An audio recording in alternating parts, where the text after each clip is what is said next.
Bismillah ar-Rahman ar-Rahim. Assalamu alaikum class. So today we are into the third week of our lectures.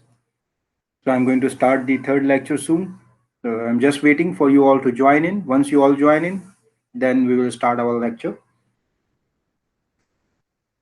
In the meantime, we can just review what we have studied. So we have looked into the overview of what you have already studied in your undergraduate. So this is basically an advanced course in the area of algorithm design. For the design of algorithm, we need to perform a lot of implementation techniques. We have to look into how we can design the logics for a better algorithm and how we can analyze it in the form of performance, efficiency, efficacy, and a lot of other things.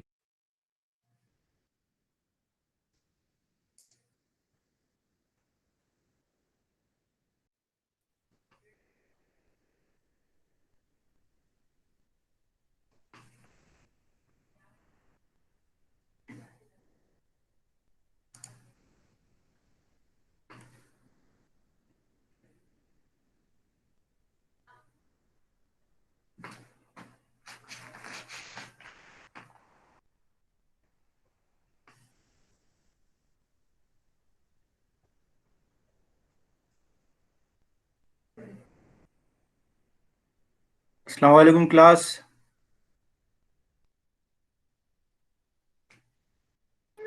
Walaikum salam, sir. How are you all today?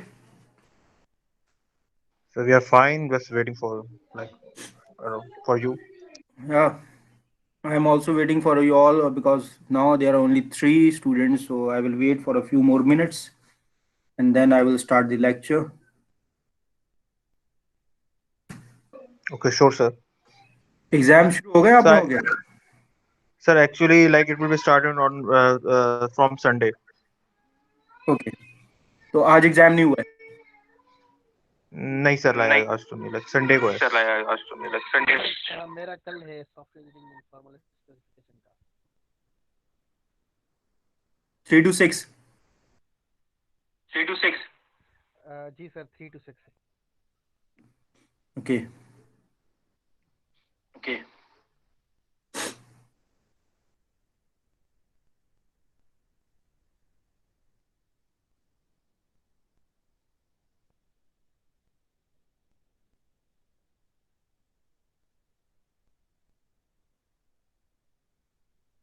sir. I guess we should start the class at 9 o'clock, so it's gonna be better for us to actually that we can finish it around 11 o'clock.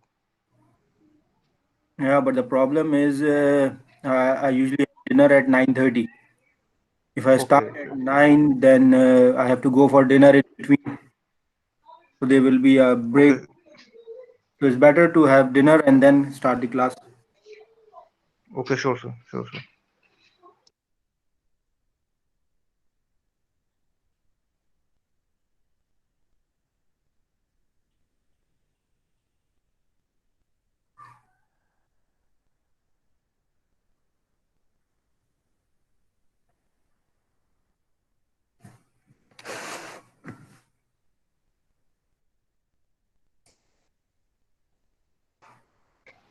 So as per your schedule, that our midterm will be next week, right?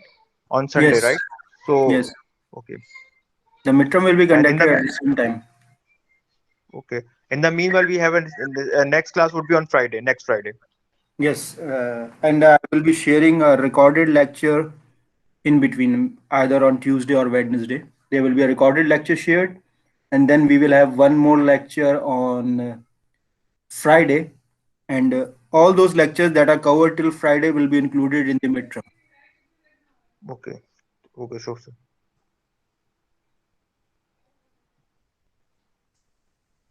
How are you guys? जी sir Yeah, I was waiting for you.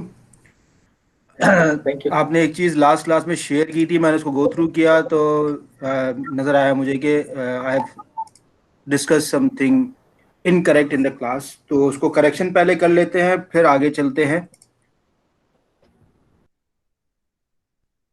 So I'm going to share that website with you all.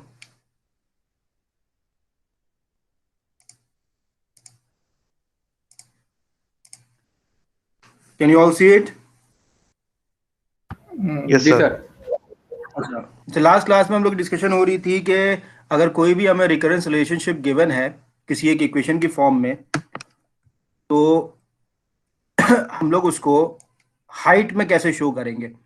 जैसे मैंने बताया था कि भाई n/4 है तो log base 4n हो जाएगा, n/2 है तो क्योंकि 2 है, this is by default log base 2, तो उसके लिए कुछ लिखते नहीं है।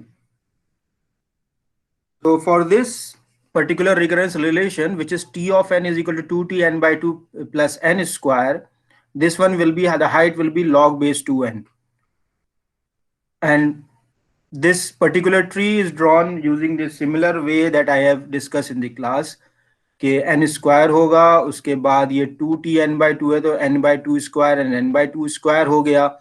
उसके बाद ये t ऑफ n/2 निकालने के लिए हम हर n की जगह n/2 रखेंगे, इसको फर्दर सॉल्व करेंगे तो हमारे पास फिर 4n/4 आ जाएंगे, and similarly we will get 8n/8 and then 16n/16 and so on. तो इस तरीके से ये डिजाइन हो जाएगा, and it will have n square over here, n square by 2 over here, n square by 4 over here, n square by 8 over here, and so on. So अगर इसका big O निकालेंगे तो इन सबको आपस में ऐड करें, it will end up with big O of n square. This is what is written over here.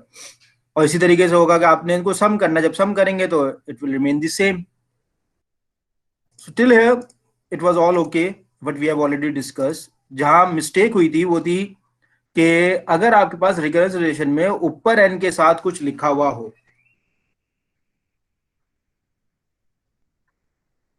so if you are given anything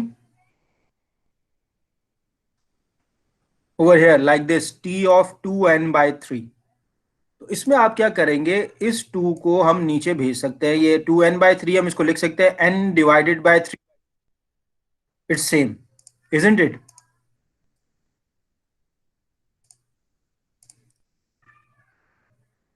ji sir बिल्कुल 2/3n. 2n/3 है तो मैं इसको n divided by 3/2 भी लिख सकता हूँ, वो 2 वापस ऊपर चला जाएगा तो 2n/3 हो जाएगा, सही है. ठीक है ना। तो this will become t of n/3 and this will become t of n/3/2 and it will keep on expanding if you have some more others as well.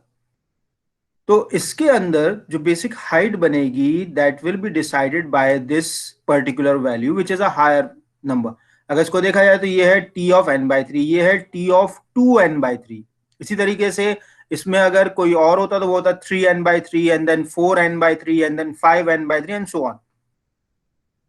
तो ये जो 2n/3 है it's basically bigger than this n/3, therefore we will use it in the height, and while writing the height we will make it n divided by 3/2. ऊपर हमने n ही रखना है, ऊपर n हो जाएगा तो नीचे जो चीज आएगी, नीचे there will be 3/2, तो this will have log of 3/2n. in this way we will calculate this value कि ये height पे क्या चीज आएगी। अब क्लियर है? जी sir.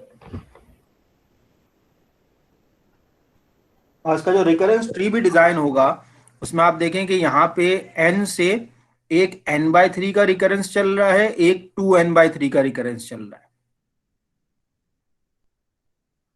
There will be 2 different recurrence, एक n/3 से निकलेगा, एक 2n/3 से निकलेगा।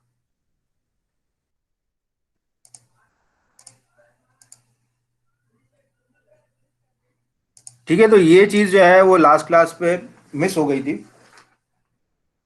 तो you have to do it in this way कि अगर एक गिवन है तो there is no problem, you can just put it as the whatever is there. अगर ऊपर सिर्फ n है, नीचे जो भी है उसको आप log बेस में पुट करें, जैसे लास्ट क्लास वाली एग्जांपल में 2tn/4 था तो हमने log बेस 4n लिख दिया था। इस एग्जांपल में 2tn/2 है तो हमने log बेस 2 इसको रख दिया, और log बेस 2 में 2 लिखते नहीं है, सिर्फ log of n लिखने का मतलब ये होता है कि बाय डिफॉल्ट ये log बेस 2 है। But if you get something like this, either it's t of n by 3 and t of 2n by 3, तो इसमें से आप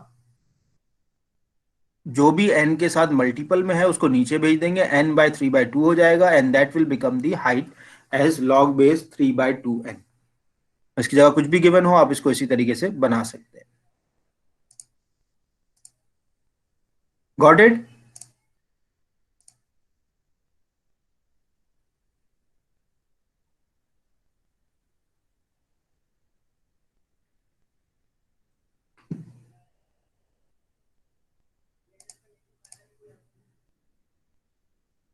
हाँ भाई इमरान, क्लियर हो गया ये?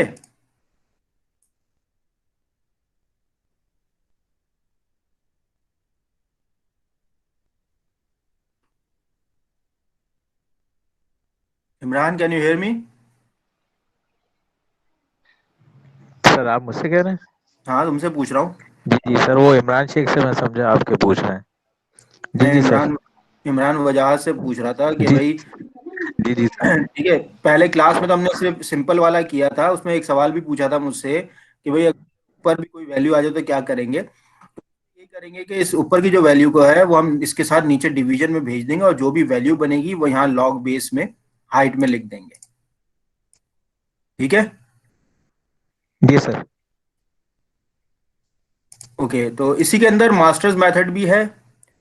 सो मास्टर्स मेथड में क्या होता है, basically there are some cases just like cook book method for solving the recurrence relationship. हमारे पास कोई भी रिकरेंस इक्वेशन गिवन है, हम उसको मास्टर्स मेथड के थ्रू कुछ केसेस को फॉलो करते हुए सॉल्व कर सकते हैं.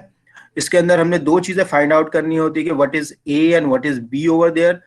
ए टी एन बाय बी की फॉर्म में हमारे पास इक्वेशन होती है. हम इसमें से ये ए और बी निकालते हैं and then we make it in the equation a to the power log base bn. And for this we have three different cases कि अगर हमारा f of n is in the form of big O of n log base b a minus some epsilon है, तो the order of complexity will be n to the power log base b a. Similarly अगर हमारे पास the f of n is given in the form of n log base b a, we write down the order of complexity as n log base ba log n. Sir, can you please share your screen? We cannot see your screen. Website show नहीं हो रही क्या? हो रही है sir. हो रही है. नहीं हो सर, रही है सर. इतनी शो नहीं हो रही. हाँ We cannot see it, sir. Sir मुझे हो रही है. मैं इसको स्टॉप करके दोबारा से चेक कर लेता हूँ. आप लोगों का शायद हो सकता है नेटवर्क का प्रॉब्लम हो. अब चेक करो.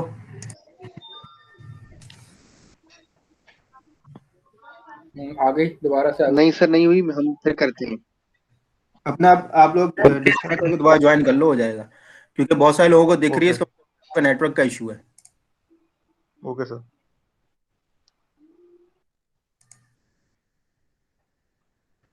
So basically what we need in Master's theorem is, the first thing is we have a recurrence relationship. कोई भी recurrence relationship हो, इसमें से हमने A और B निकालना है. I will share this website in the group. आप लोग इस वेबसाइट को रीड आउट कर सकते हैं. इसमें काफी सारी चीजें लिखी हुई हैं. You can read it. I will just go through कि इस मेथड में होता क्या है. बाकी ये रीड आउट आप सारा कर सकते हैं कि वो कर क्या रहे हैं. You can go through it. तो इसके अंदर हमने इसमें से a और b निकालना है और इसको in the form of a log base b n लिखना है. Once we write it in the form of a log base b n, we just check that what is the function or what is the order of growth of the function, and we can write the order of complexity for the given recurrence function in the form of n log base ba.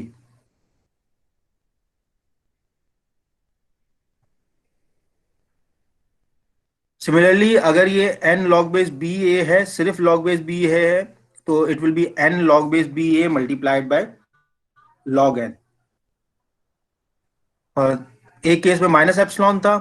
तीसरा case ये है कि अगर ये n log base ba plus epsilon हो जाए तो what will be the order of complexity. So it will be basically the same as what is given for the function.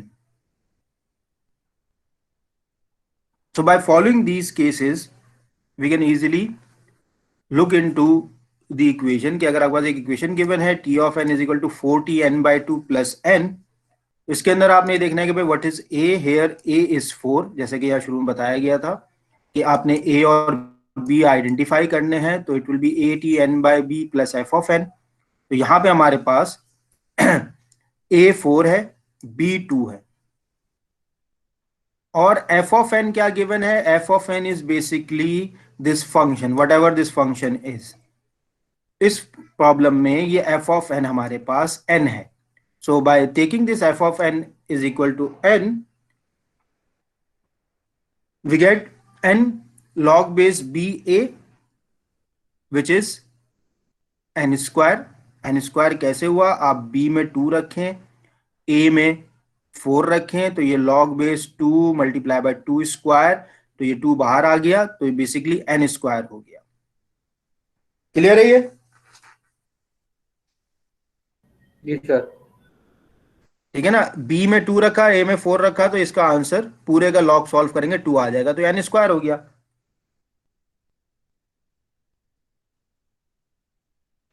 अब तो रिपीट करेंगे दोबारा क्या बी? हाँ, b is 2, a is 4, b में 2 रखो, a में 4 रखो, सॉल्व कर लो, 2 मिल जाएगा इस पूरे का लॉग का आंसर।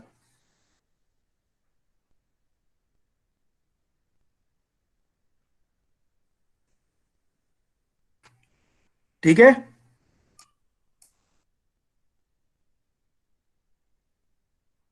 हमें कोई कुछ पूछ रहा था ना।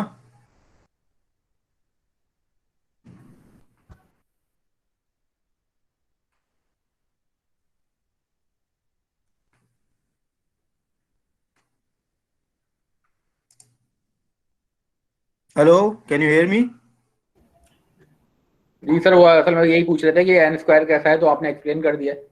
हाँ, अच्छा, फर्दर अब इस एन स्क्वायर और इस एफ ऑफ एन को कंपेयर करना है, तो क्योंकि ये एन स्क्वायर है और एफ ऑफ एन हमारा एन था, तो that's why it has complexity big O of n 2 minus epsilon. तो ये केस नंबर हमारे पास 1 आ गया। N log base b minus a is n square, तो उसमें से एक माइनस एप्सिलॉन हमने करना पड़ेगा, and for our case this epsilon will be 1। इसको 2 माइनस 1 करेंगे तो ये बिग ओ ऑफ एन हो जाएगा, जो कि एफ ऑफ एन एन था।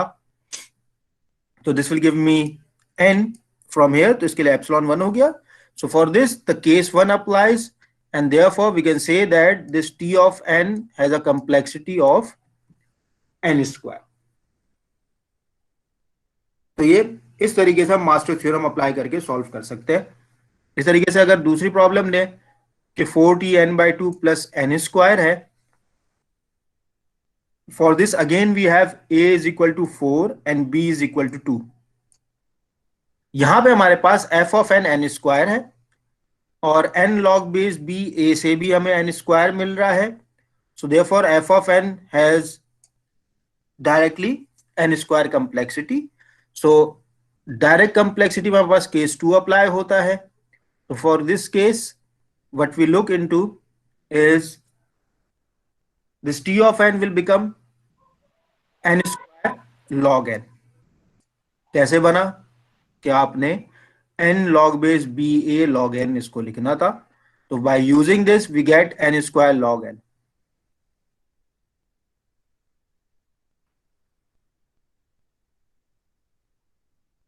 तो इससे हमें मिला क्या कि भाई by increasing from n to n square, which is increase of recursive call from linear to quadratic, the overall runtime of the recurrence relationship has increased by a logarithmic factor।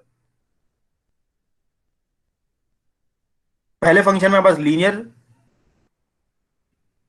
Recursive call था, for that we have only n square order of complexity, लेकिन जैसे ही ये quadratic recursion call आई, so the asymptotic running time increases by a logarithmic factor. Now for the third case, we have 4tn by 2 plus n cube. Here again a is 4, b is 2, तो वो हमें n square ही मिलेगा, लेकिन जो work done है that is f of n is n cube, तो इसमें हमारे पास हमें मिल गया n 2 plus epsilon, for which the epsilon is equal to 1.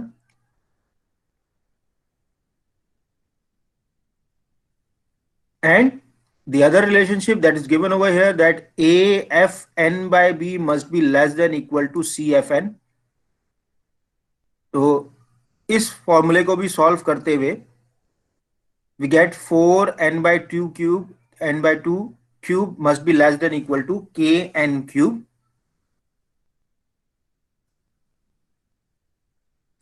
अब यहां से अगर k पूछा जाए k क्या है, तो आप ये 2 का क्यूब बाहर ले जाए विच इज 8, तो 4/8 ये हो जाएगा, तो we will get 1/2. So for k is equal to 1/2 we have this relationship, and hence the case 3 applies over here, and the case 3 says that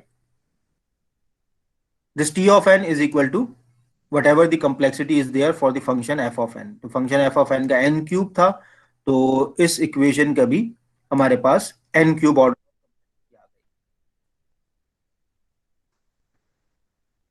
Got it?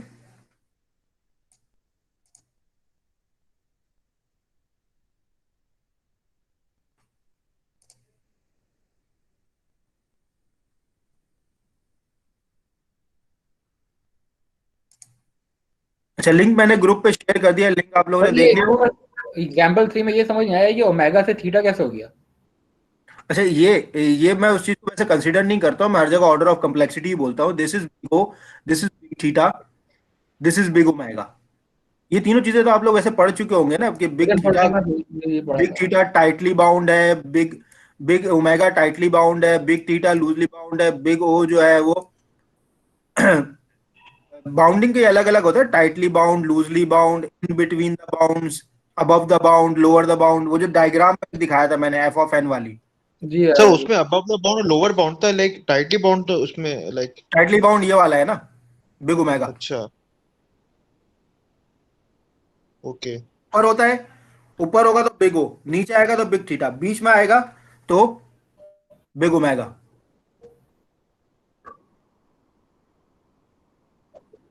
तो इन चीजों को मैं वैसे हम जब बात कर रहे होते हैं ना कि भाई ऑर्डर ऑफ कम्प्लेक्सिटी, तो हम बिग ओ की ही बात करते हैं, क्योंकि हम बोलते हैं कि ये वो पॉइंट है कि इससे वर्स कुछ हो ही नहीं सकता. This is the worst performance that the algorithm is going to give. तो हमेशा मैं उसको ऑर्डर ऑफ कम्प्लेक्सिटी को बिग ओ ही रीड आउट करता हूं. Other things are just for the giving you the knowledge about what will be the lower bound or what will be the tight bound. लेकिन हमें upper bound ही देखना होता है, या क्योंकि अपर बाउंड हमें वो बताता है कि what will be the worst performance that the algorithm is going to give, and that is judged by big O. तो basically big O, big theta, big omega जो है वो they comes repeatedly, जगह जगह आपको नजर आएंगे, and they gives you the knowledge about the what will be the upper bound, what will be the lower bound, and what will be the tight bound for a given problem. ठीक है, तो इस तरीके से हम masters theorem apply करके by using these three cases we can look into any problem, और उस प्रॉब्लम की हम ऑर्डर ऑफ कम्प्लेक्सिटी निकाल सकते हैं. अगर केस 1 होगा तो हमारा फंक्शन जो है वो बिग ओ को बता रहा होगा और उसकी order of complexity big theta की फॉर्म में निकलेगी. अगर हमारा केस 2 होगा तो उसका फंक्शन भी बिग थीटा बता रहा होगा और उसकी ऑर्डर ऑफ कॉम्प्लेक्सिटी भी बिग थीटा की फॉर्म में निकलेगी. अगर केस 3 होगा तो उसका फंक्शन हमें बिग ओमेगा बता रहा होगा, उसकी order of complexity big theta की फॉर्म में निकलेगी. So these are the three different cases from the Master's theorem. इसमें एप्सिलॉन का फर्क है, और एप्सिलॉन अगर 1 है तो तीनों केस बराबर ही हैं. एप्सिलॉन या 0 है, सॉरी, एप्सिलॉन अगर 0 है, सॉरी, एप्सिलॉन अगर 0 है तो तीनों केस एक ही हैं, लेकिन एप्सिलॉन अगर 0 होगा तो आप केस 2 पे ही जाएंगे, आप केस 1 और 2 3 को देखेंगे ही नहीं. एप्सिलॉन आपको पता कैसे चलेगा? That is from this calculation. आप ये देखेंगे एफ ऑफ एन क्या फंक्शन है और क्या मेरा n log base b a f of n बन रहा है या नहीं बन रहा है तो it will either go in case 1 और केस 3, और अगर बन रहा है तो वो डायरेक्टली केस 2 पे लाई करेगा। जैसे इस केस में बन रहा था एग्जाम्पल नंबर 2 में, ये भी एन स्क्वायर था, ये भी एन स्क्वायर है, तो ये डायरेक्टली केस 2 में लाई करेगा। इसकी जगह अगर नहीं बन रहा है तो either it will go in case 1 जहां पे हम एक उसमें एप्सिलॉन को माइनस करेंगे, this epsilon can be any value. उसी तरीके से अगर बड़ी वैल्यू आ रही है तो हम उसमें ऐड कर देंगे। तो these three things comes in for the solution of the three different cases for the Master's theorem। तो ये वो रिकरेंस वाला पूरा पार्ट हमने मास्टर्स थ्योरम्स के साथ अब कंप्लीट कर लिया है। क्लियर है? हाँ सर क्लियर है। इमरान वजाहत, तुम्हें लिंक मिल गया? मैंने ग्रुप में शेयर कर दिया है। अच्छा सर, लाइक ये 3 केसेस लेते हुए हम आगे फॉलो करेंगे, अपर बाउंड और लोअर बाउंड वाला जो। अच्छा देखो, हम रिकरेंस रिलेशनशिप से एल्गोरिथम का क्या निकाल रहे थे? We are finding what is the order of complexity of the algorithm.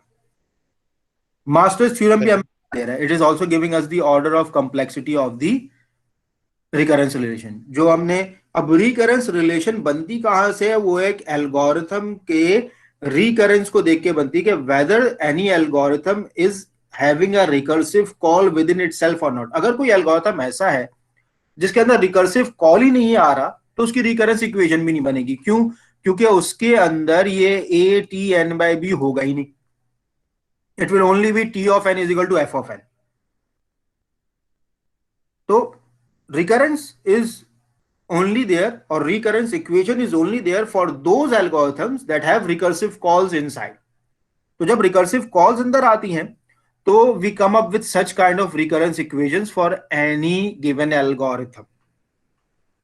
अब इसकी calculation is a complete mathematical part कि आप ये निकालेंगे कैसे। तो इसलिए प्रॉब्लम्स का आपको रिकरेंस रिलेशनशिप दिया जाता है। This is the recurrence relationship for a given algorithm for which the recurrence tree has been drawn.